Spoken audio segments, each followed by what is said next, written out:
Memento is the most fun I've had learning a deck, because it's so obscure, does so many different things, and is very challenging to master. Not only is the deck strong right now, but it will continue to be good in the upcoming meta, since it has a strong Ryziel matchup. I do videos for the 3 main Yu-Gi-Oh categories. As soon as Master Duel gets the missing cards for Memento, I will definitely play that. And we have a fun video coming out at the end of the year. So consider pressing the big red button and using code BALANCE5 at tier0games.com for all your TCG needs. But with no further ado, enjoy!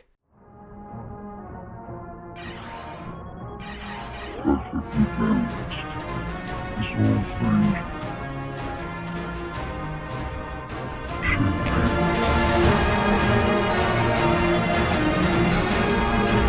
This deck has a lot of good normal summons.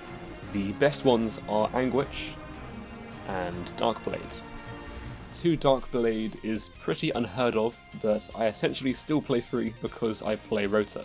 The reason why I play Rota over a 3rd is because I side deck Thrust, and Rota also has better synergy with Droplet.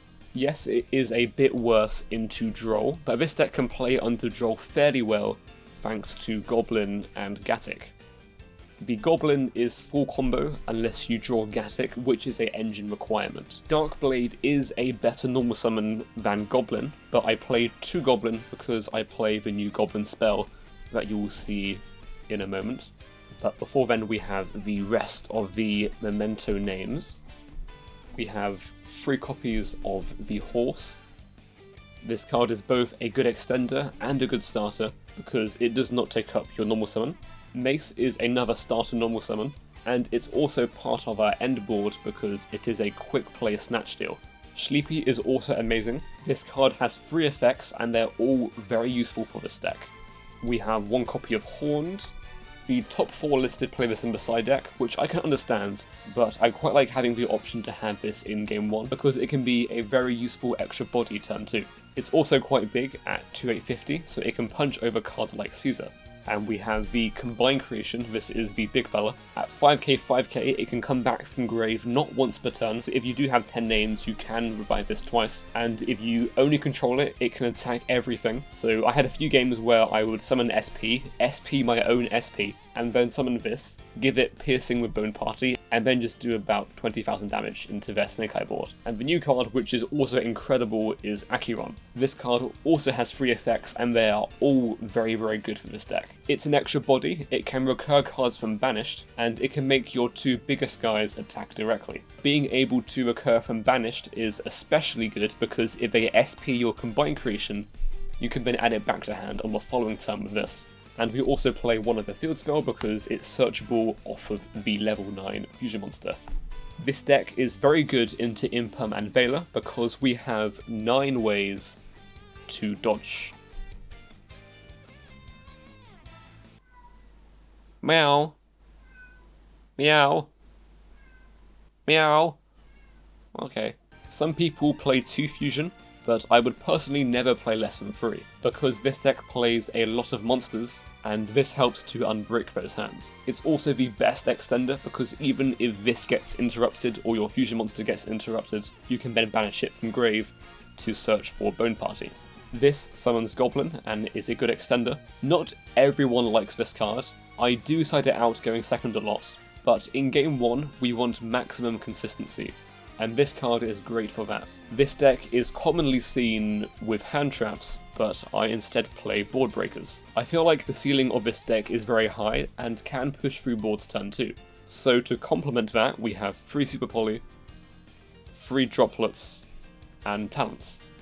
I don't think this card is as good as a board breaker, so I only main deck 1, but these 6 are super high impact into the popular decks.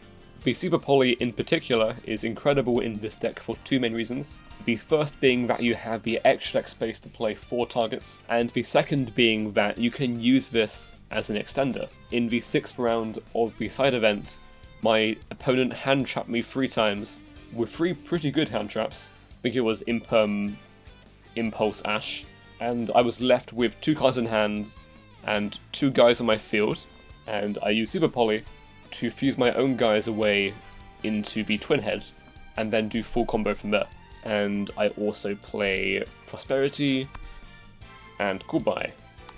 I think Coolbuy is good to main deck in a format where it's good going second, and right now it is pretty good going second into Fire King and into the Azamina cards, so I felt like it was worthwhile to main deck because it pairs pretty well with board breakers. But if I was to play hand traps instead, I would probably not play this card in the main deck. And then you do not need these cards because they get ashed every game, but I was fortunate enough to have access to some Furos cards and Aprilia. If you don't have these, then Droll is also quite nice. You can play like Droll and a third Darkblade, Droll and another Talents. But if you do have access to these, they are very good because they're actually a lot better in a board breaker deck than in a hand trap deck. After you drop one of these, if they choose to keep on playing and they give you more cards, then you draw into board breakers. And if you draw these going first, it's not the worst because you can discard them for Spolly or Droplet, or tribute them for the Goblin spell, which is a way to unbrick yourself. And that is the main deck of 40. The one thing to consider going forwards is, after the next set with Rosiel and Malice, Spolly is a little bit different, because this card is insane into Malice, but it's a little bit awkward into Rosiel because there is no good target for Rosiel. So perhaps a different option in the next meta would be to main deck something like Thrust and Ultimate Slayer. And then on to the extra deck, we have 2 Creation King. This card is insane. And you need 2 because you dump 1 to search field spell. 1 Twin Head, you normally only need 1. I didn't find that I needed 2 to beat Unicorn, but if that is something you're afraid of, then you definitely can play 2, and I will mention what you can cut in a moment. We play 1 Guardian Chimera because the fusion can also summon this. It's not just a Memento monster, which means that it can also make Stapelia. Another card that it can make is this Azamina card, is a better target for Super Poly, since it's very good against stuff like Ubel to fuse off things like Desiree plus Verudus. And then I play 3 other targets for Spolly. Garura and Mud are fairly normal, and a bit more of a newer option is the Star Source. This card requires a dragon plus a light or dark dragon, so if your opponent has Auxilla plus Crimson or Blazar plus Crimson, you can fuse them both off into this, and this card also then lets you pop 1 or 2 cards. In a similar way, if your opponent is playing Tempai and they have Seals plus a Tempai monster or a Bestial plus a Tempai monster, then you can fuse them both off into this. And for the Link monsters, we play SP, Dark, Cross Sheep, because I do this into Selene, I don't do the sequence stuff. Selene, Griffin, which is part of our M board, access code for OTKs, which is even better because I play Cross Sheep, so I have 3 pops as opposed to the normal 2, and 1 Agave for timeout, which I never summoned, and it is definitely a consideration to instead play a Typhon or play a second Twin Head for Unicorn. I don't think Typhon comes up too much because I'm not playing hand traps, so I can't back up that Typhon with hand traps, which makes it a lot worse. And I don't play the sequence stuff because I wanted to commit more slots for my turn 2. Cross Sheep can even come up turn 2 as well, because you can go Cross Sheep Spolly, reborn a card, or Cross Sheep and Climb, and then you have 3 pops with access code. Whereas the stuff with sequence and Birth Met only ever come up turn 1, if you play completely uninterrupted, which in a meta where people play 23 hand traps is quite unlikely. Which does mean that my end board turn 1 is a bit weaker because I don't have the Birth Met Reborn Griffin. My Griffin is on the end board as it is. I don't think your end board has to be crazier than just Griffin, SP, Creation, Fusion Engrave, both spells, Mace. Like, that's already pretty good. You're not getting OTK'd with that board. So I do not think the Birth Met is a requirement, because you can just go for game on turn 3. Then onto the side deck, I do play 3 Ash because I can put these in going first to stop the throwers, and in general it's just good to have if I get shifted. This deck has a very good Tempai matchup, but has a very bad Shifter matchup, so I play a good amount of respect for Shifter. Then I play 2 more Perulias. This card's very insane, but I don't want to main deck 6 more Charmies because we are going first game 1. But this card is very good because it has great synergy with board breakers and is really good into the Snake Eye decks. Then we have 2 Cosmic. I don't love this card, but I think it is good to have some respect for the Runic decks. And then for Labyrinth and the non-Fire King Snake Eye, we have Duster, because I play Thrust to search it. Instead of playing 2 Thrust, I play a Talents. I chose to play 1 Talents over a 3rd Thrust, even though I already main deck Talents, because I often found that this card was as good, if not sometimes better than Thrust, especially into Droll. So I would rather have 2 and 2 post-siding as opposed to 3 and 1. Then to set with Thrust, I play 2 D-Barrier. I don't play 3 because I already have a lot of respect for Tenpai post-siding. And if I do lose the game 1 or game 2, I then send Tenpai first the following game, which makes this card a little bit worse. I wouldn't be against playing 3, I just don't think I want to cut anything to play the 3rd. Then against the decks where D-Barrier isn't good, we have 1 different dimension ground to set off of the Thrust.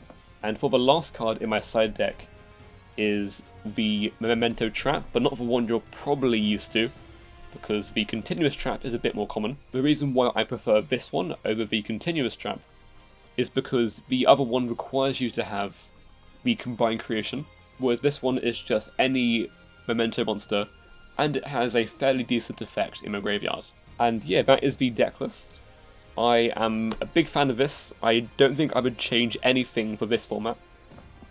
I think that for the format with Ryziel, I would consider playing something over Spolly maybe, or Spolly in the side deck perhaps, and maybe try and include Slayer somewhere. And perhaps for Malice, you can try and fit Sanctum Lancia to have a better thrust target. But there's quite a few things you can do, and I do think this deck is very good into the next format, because it has a good matchup into Ryziel. The main concern in that matchup is just the Dweller. Onto a combo next.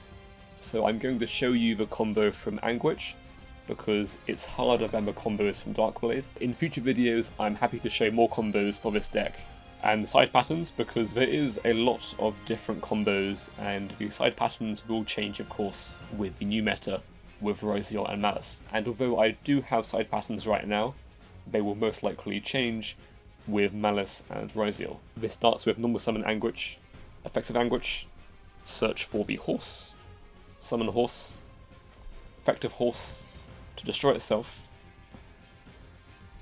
and send levels that equal 5, which will be Sleepy, Mace, and Goblin. And then we have the effective Anguish to destroy herself, and bring back Mace, and then Mace to destroy herself, search for Fusion, and then use Fusion to shuffle back the Mace, the Anguish, and the Horse from Grave. And these can now fuse us into the Creation King, and this will send 3. So this will send another one, a Gatic, and a Akiran. Then we get the effects of Gatic, because it was sent by a monster effect to come back from grave.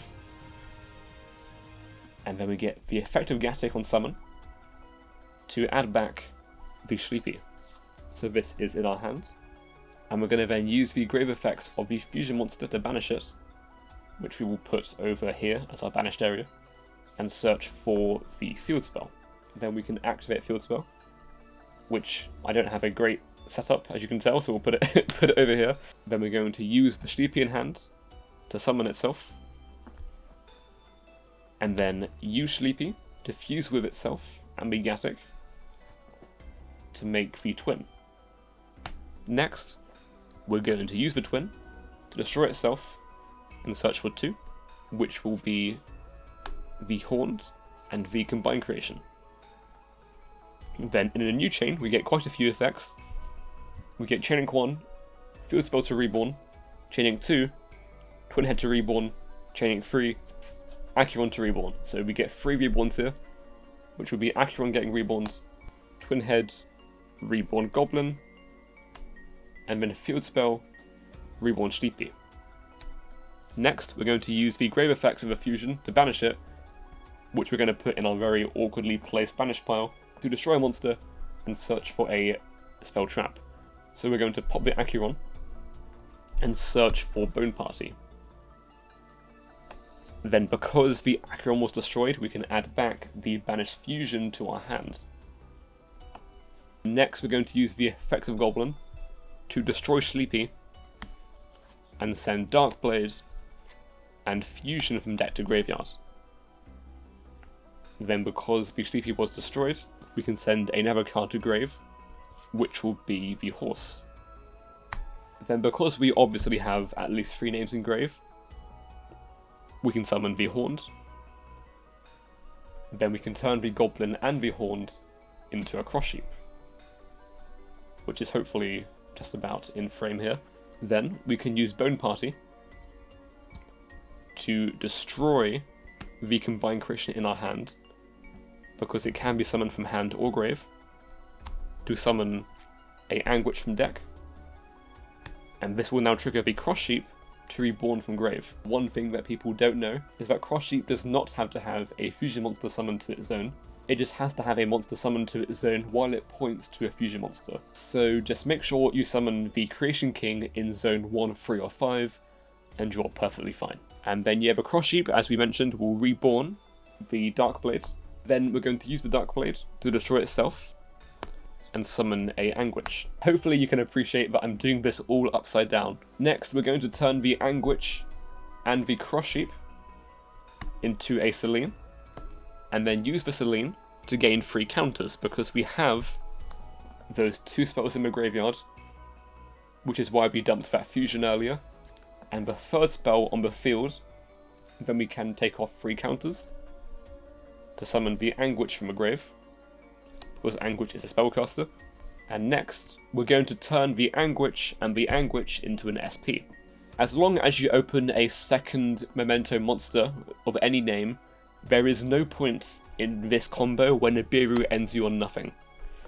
And they can't hold it for too long because we just make SP here. But yeah, now that we've summoned SP, we're going to turn this Selene and this fusion monster into a Griffin, which is fine because we can reborn this later in their turn. Next, we're going to use the effect of Griffin to discard Fusion, reset the other Fusion, and then draw a card because Griffin is co-linked. And then we're going to reborn the Combined Creation by putting back an Anguish, the Twin, the Gatic, the Sleepy, and the Horned. And then in the end phase, the field spell will reset the Bone Party, which in their turn you can either fuse into Twin, or you can go into Anguish into Mace and then use Mace as an extra interruption. Because as long as you summon a monster into this zone, it can activate. As mentioned, this combo is not as powerful as the sequence combo, but I do not think the sequence combo is needed because your only objective is to survive and try and minimize the damage and board pressure they can do. Hopefully you found this enjoyable and or useful. Thank you for watching, have a perfectly balanced rest of your day, and adios.